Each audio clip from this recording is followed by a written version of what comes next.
Hello students, let's start today's class. So today's topic is पहले हमने क्या सीखा कोऑर्डिनेशन कंपाउंड यूनिट स्टार्ट कर दी है. सो आज इसमें हम देखेंगे nomenclature of IBC nomenclature of coordination compound IBC nomenclature of coordination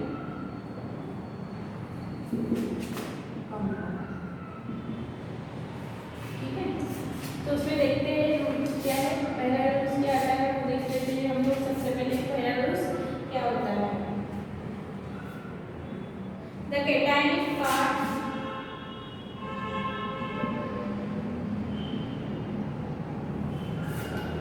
name first.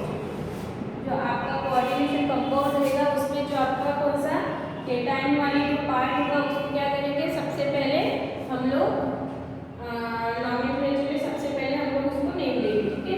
देखते हैं पहले एग्जांपल देखते हैं. केको Fe CnC ये मेरा कोऑर्डिनेशन कंपाउंड है. सेकंड है मेरा chromium Cr NH3 3H2O whole twice H2O whole twice 3.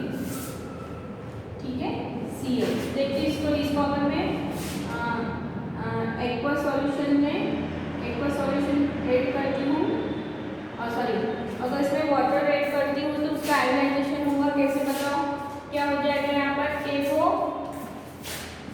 Plus और क्या हो जाएगा ये आपका FeCnC होल राइट. कौन सा रहेगा आपका एनायन रहेगा. ठीक है. ये कैसा होगा आपका सेकेंड वाला जो कंपाउंड है. ए वाला कंपाउंड उस टाइप से आयनाइज होगा. सेकेंड वाला कैसे आयनाइज होगा आपका कैसे होगा इस टाइप से Cr NH3 4 thrice H2O 4 thrice. इस पे आ जाएगा आपका प्लस चार्ज और क्लोरीन चाहिए Cl3 माइनस चार्ज. ठीक है. इतना समझ में आया. पहला आपका रूल्स क्या है कि जो आपके कोऑर्डिनेशन कंपाउंड रहेंगे उसमें जो आपका व्हाट कैटायनिक पार्ट जो रहेगा हम उसको पहले नॉमेनक्लेचर लेंगे. सबसे पहले उसका हम लोग नाम लिखेंगे. ठीक है. तो उसमें कैटायन कैसा आएगा. कैटायन कौन सा है ये तो पहले इसका नाम लिखेंगे.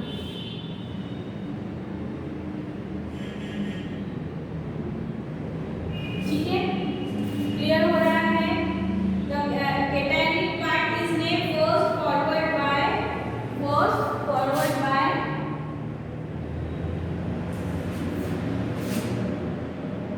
एनायनिक पार्ट या आयन एनायनिक पार्ट. क्लियर हुआ है. सबसे पहले हमारे पास जो कोऑर्डिनेशन कंपाउंड होगा उसमें सबसे पहले हम इसको नाम देंगे. ये भी आपका कैसा है ये पॉजिटिव है. ये देखो इसको भी हम लोग कैसे लिखेंगे सबसे फर्स्ट राइट करेंगे. क्लियर हुआ.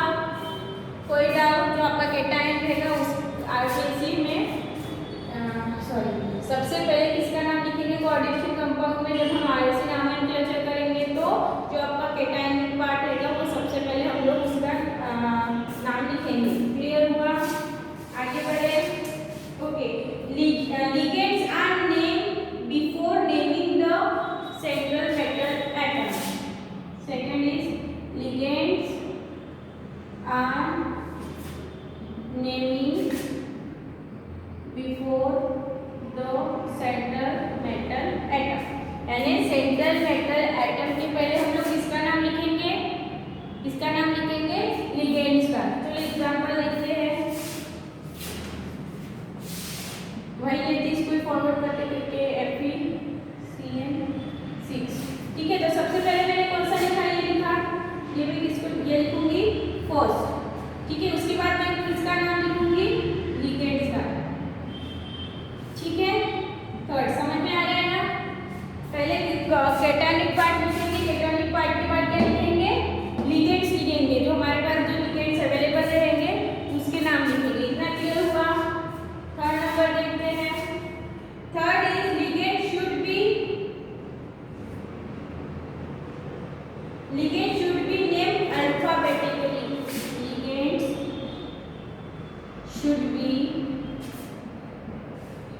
should be named alpha. कैसे नेम होने चाहिए? अगर हमारे पास दो से ज्यादा लिगेंड अगर प्रेजेंट है तो कैसे नेम होने चाहिए? अल्फाबेटिकली लिखेंगे हम लोग, ठीक है। एग्जाम्पल देखें, ये वाला एग्जाम्पल देखें हम लोग, Cr NH3 whole thrice H2O whole thrice Cl3, ठीक है। ये क्या हो गया आपका अमाइन, और इसको बोलते हैं एक्वा। इन कोऑर्डिनेशन केमिस्ट्री में इसको H2O को क्या बोलेंगे? एक्वा। एक्वा में दोनों A है, बट यहाँ पर M है और यहाँ पर क्या है? Q है। तो पहले हम लोग क्या लिखेंगे? पहले लिखेंगे प्लस चार्ज कौन सा हमारा? ये। पहले इसका नाम लिखेंगे हम, ठीक है। फर्स्ट इसका नाम लिखेंगे, क्लियर हो रहा है। देन हम लोग किसका नाम लिखेंगे? उसके बाद हमको किसका नाम लिखना है? लिगेंड्स का। लिगेंड्स में हमारे दो लिगेंड है, एक NH3 और एक H2O। तो पहले आपका आएगा ये सेकंड नंबर पर, ये आपका आएगा सेकंड नंबर पर, और ये आपका आएगा थर्ड नंबर। क्लियर हुआ? Yes. Prefix should be placed before the name of ligands indicating their number. What? 4 is what? That prefix should be placed before, prefix should be placed before, prefix should be placed before the name of ligands, the name of ligands indicating what? Indicating their number। यानी जो आपके ligands है, ligands के ऊपर ligands अपने कितने, एक से ज्यादा हो सकते हैं। अपने यहाँ पे NH3 कितना है हमारा? 3 है। H2 कितना है? 3 है। तो क्या होना चाहिए? Prefix should be placed before the name of ligand. यानी आपका है ये सेकंड है, तो हम लोग क्या बोलेंगे? सेकंड को हम लोग क्या बोलते हैं? डाई। तो हम बोलेंगे यहाँ पे di amine tri aqua. Clear हुआ? यस। फिफ्थ नंबर का देखते हैं। Prefix should be placed before the name of ligand indicating the number. यानी आपको लिगेंड लिखने के पहले आपके कितने लिगेंड्स है वो कितने लिगेंड्स है वो आपको लिखना है, ठीक है। आगे बढ़े। Okay.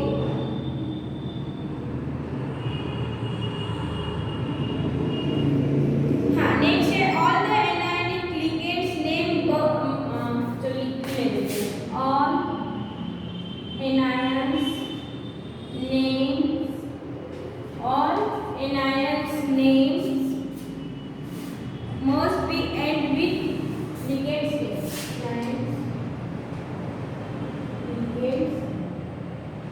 name, must be and with O, or all the anionic ligands name must be end with O, ठीक है। यानी आपके जो एनायनिक लिगेंड रहेंगे, लिगेंड कहाँ पर रहेंगे? आप किसके अंदर रहेंगे ना? ये आपका जो कोऑर्डिनेशन स्फीयर है उसके अंदर कौन सा क्या क्या रहेंगे आपके? ये कोऑर्डिनेशन स्फीयर है, इसके अंदर कौन रहेंगे? Central metal atom and ligand रहेंगे। जो आपका भी लिगेंड है, भी जो आपका कौन सा लिगेंड रहेगा?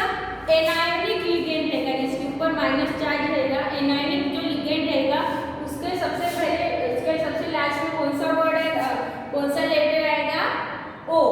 जैसे क्लोरीन है तो क्लोरो, ब्रोमीन है तो ब्रोमो, इस टाइप से। Clear?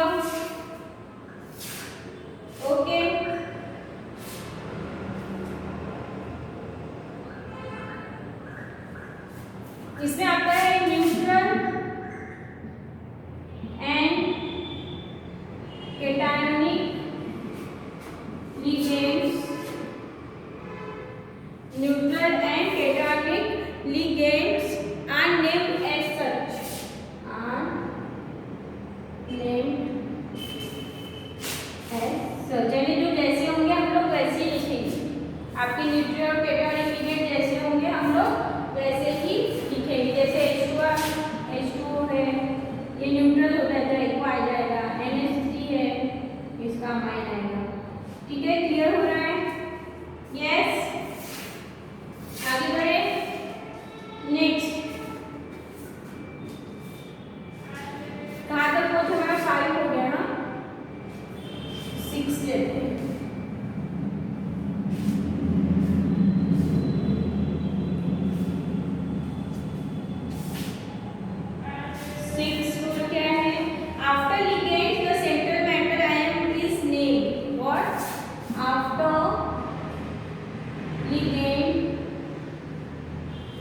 Central metal ion should be named.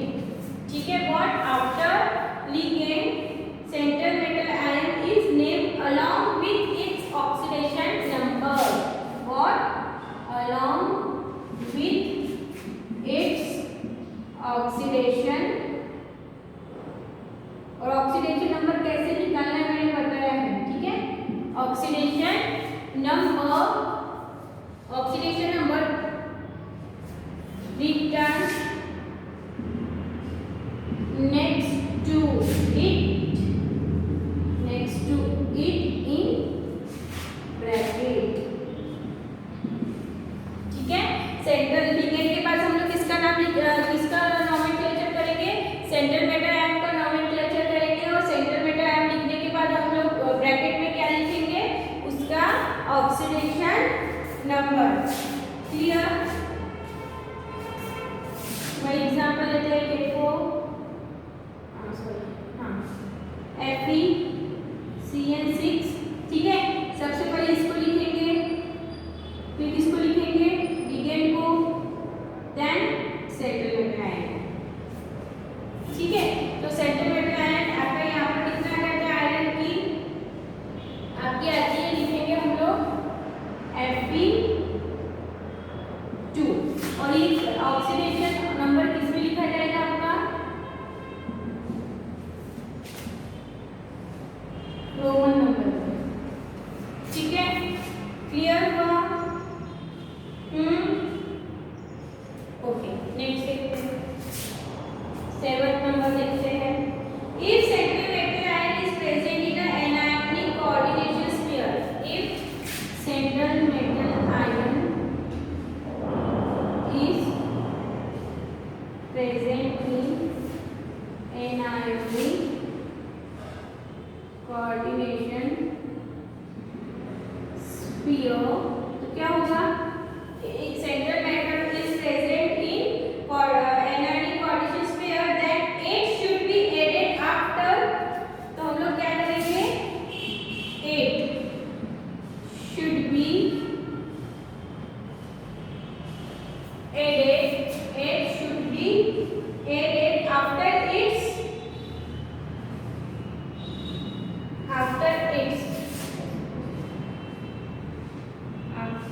चलो एग्जाम्पल के साथ समझते हैं। एग्जाम्पल के साथ समझोगे तो आपको जल्दी से समझ में आएगा। ठीक है, चलो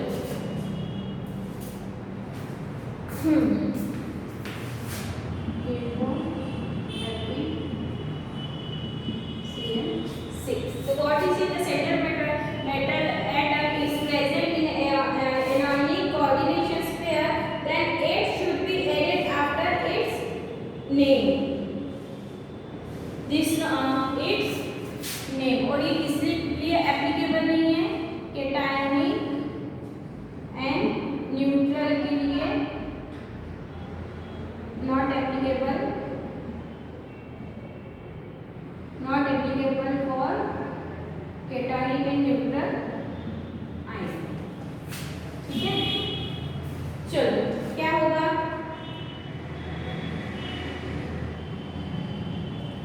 चलिए बोलिए, पहले क्या आएगा? सेंट्रल मेटल आयन पोटेशियम,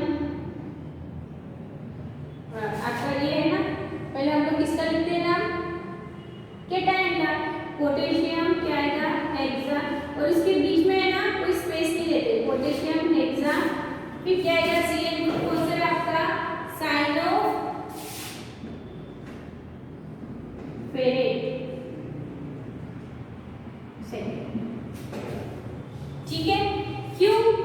ऐसा क्यों लिखा कि central metal ion is present in anionic coordination pair.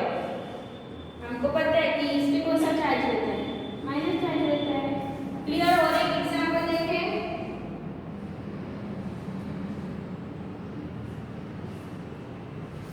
चलो NiCO4 क्या आएगा इसमें, किसका पहले हम लोग नाम लिखेंगे, पहले हम लिखेंगे टेट्रा, टेट्रा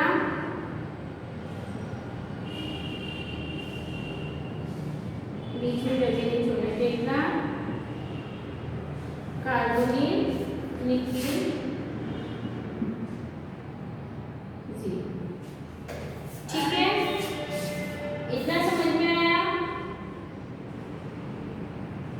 ओके, सो ये आपके क्या थे, कुछ रूल्स थे इसके कि जिसमें आपके किसको आपको नॉमेनक्लेचर करना है, आपके कोऑर्डिनेशन जो कंपाउंड्स है उसको नॉमेनक्लेचर, उसका नॉमेनक्लेचर करना है। देख लो एक बार, इतना समझ में आया। कुछ आपके टेबल जो है, टेबल 9.1, टेबल 9.2, 9.1, 9.2 एंड 9.3, इसमें कुछ आपके टेट्रा एनायन के शॉर्ट फॉर्म्स दिए, जैसे क्लोरो, ब्रोमो हो गया, अमाइड को क्या बोलते हैं, देन H2O को क्या बोलते हैं, वो उसमें आपको पूरा दिया है। ठीक है, ओके, चलो आगे बढ़े। नेक्स्ट है आपका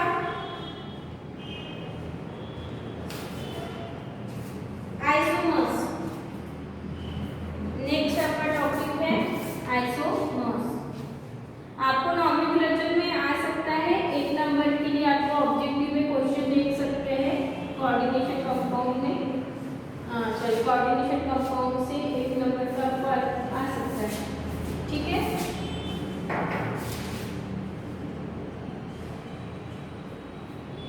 isomerism,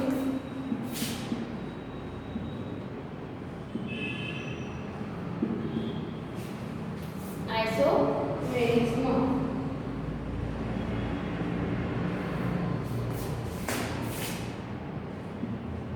same chemical and molecular formula,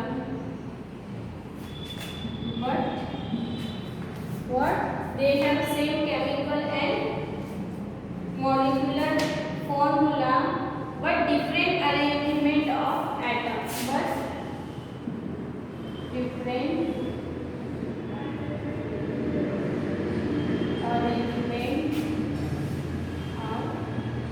isomer क्या होते हैं, हमारे आइसोमर्स में हमने 11th में पढ़ा है, क्या होते हैं, कार्बन के हाइड्रोजन के हमने आइसोमर्स देखे, क्या होते हैं, ऐसे कंपाउंड जिसका क्या होता है, ऐसे एलिमेंट्स जिनका एटॉमिक नंबर क्या रहता है, डिफरेंट रहता है, बट एटॉमिक मास कैसा रहता है, सेम रहता है।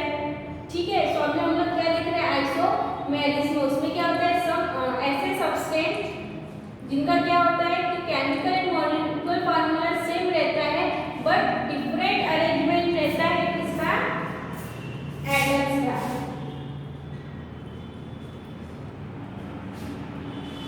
ठीक है, सो अभी ड्यू टू दिस अरेंजमेंट,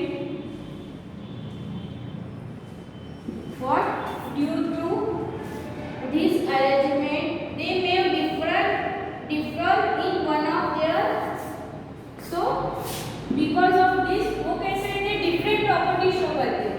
कौन सी जो आपकी प्रॉपर्टीज होती है, कौन सी, केमिकल एंड फिजिकल।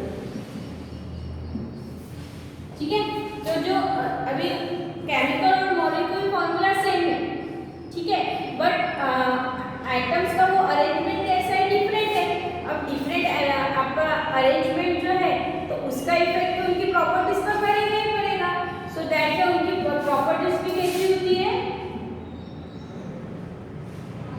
डिफरेंट होती है। क्लियर, आगे बढ़े। ठीक है, इसको 2 टाइप से क्लासिफाई किया जाता है, एक आता है स्टीरियोआइसोमर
ठीक है, चलो एग्जांपल देखते हैं। अगर मैं CH4 को अगर ड्रॉ करूं तो हम लोग ऐसे ड्रॉ करते हैं, ठीक है। CH4 को मैं कैसे ड्रॉ करती हूँ, ऐसे ड्रॉ करती हूँ, बट रियल में क्या होता है, ये रियल में कैसा होता है इसका स्ट्रक्चर, इस टाइप से होता है। यहाँ पर एक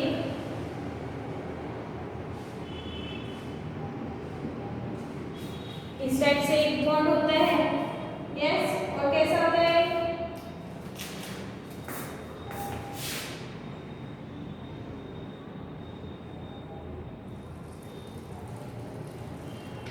इस टाइप से और एक इस टाइप से। तो ये कौन सा है, ये 2D डायमेंशन वाला स्ट्रक्चर है और ये कैसा है, 3D डायमेंशन वाला स्ट्रक्चर है। क्लियर हो रहा है, हाँ। सो ये आपका क्या है, ये आपका जो बॉन्ड है, ये कैसा बॉन्ड है आपका, inside the plane, what, inside the plane. और ये बॉन्ड कैसा रहेगा आपका, आउटसाइड द प्लेन। आउटसाइड है ऐसा, इनसाइड है ऐसा, इस टाइप से। ये अंदर की तरफ जाएगा, इधर हो गया, इधर हो गया, यहाँ पर एक इस टाइप से, ठीक है। और एक ये लेते हैं, और ये ऊपर हो गया, ये बाहर की तरफ आ रहा है, ये अंदर की तरफ जा रहा है, नीचे इस टाइप से, ठीक है। So what,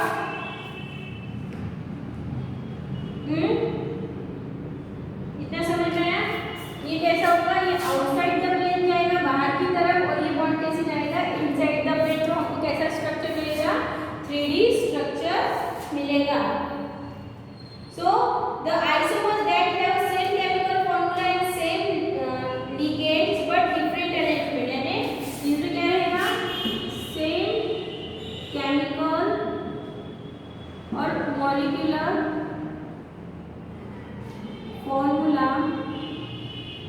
and same ligands, and what, same ligands but different arrangement of,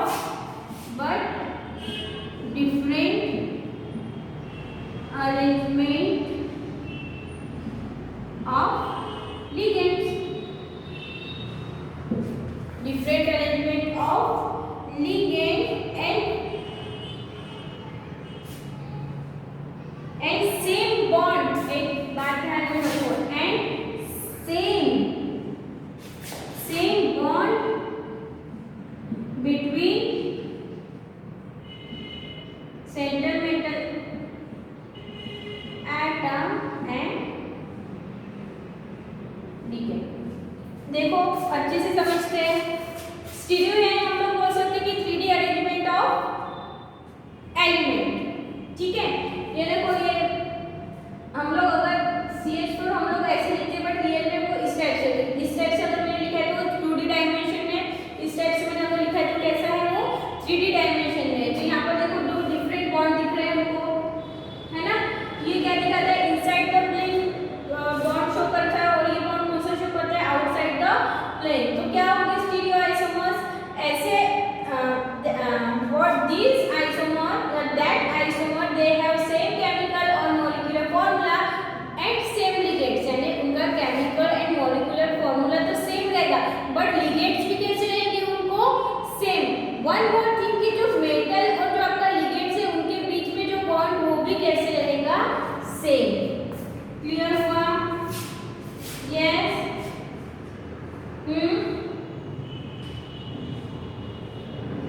okay. चलो आगे बढ़ते हैं।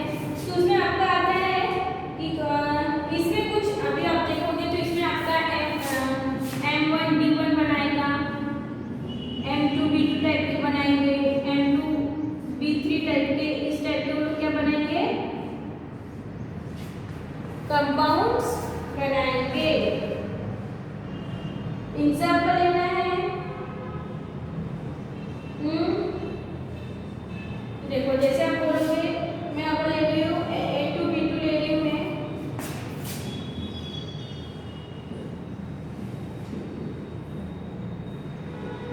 यहाँ पर आ जाएगा A, B, ठीक है। यहाँ क्या हो जाएगा आपका A2B2, ठीक है। यहाँ पर मैं ले रही, अगर यहाँ पर लिया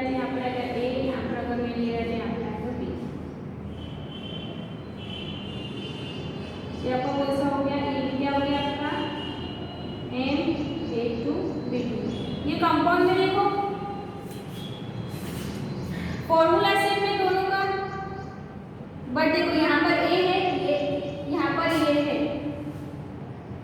हाँ यहाँ पर ए है, यहाँ पर भी ए है, टिक करते हैं। यहाँ पर बी है, यहाँ पर भी बी है, टिक करते हैं। यहाँ पर ए है, यहाँ पर क्या आ गया बी, और यहाँ पर बी है, यहाँ पर क्या आ गया ए, यानी एटम का अरेंजमेंट कैसा हो गया है, चेंज हो गया है, और मॉलिक्यूलर फॉर्मूला भी क्या होगा सेम है, और ये उनके जो बॉन्ड है वो भी कैसे है सेम है। तो ऐसे आइसोमर्स कौन से आइसोमर्स कहलाते हैं, हमारे स्टीरियो आइसोमर्स कहलाते हैं। ठीक है, इसका एग्जांपल आपका आता है एथिलीन डाइमीन, इसका एग्जांपल आपका आता है ethylene diamine, CH2 NH2 CH2। ठीक है, ये एग्जांपल। ओके, क्लियर हुआ, आगे बढ़े। चलो, स्टीरियो में आपका पहला नंबर आता है, चलो लिख लेते हैं,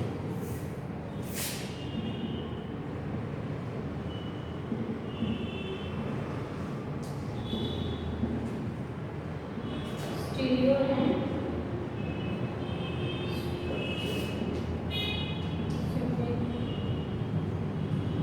अभी हमारा कौन सा चालू है, ज्योमेट्री चालू है।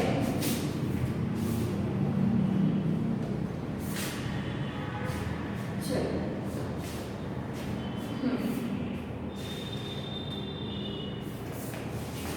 ज्योमेट्री आपका ए ये बी, ये आपका 1, ये आपका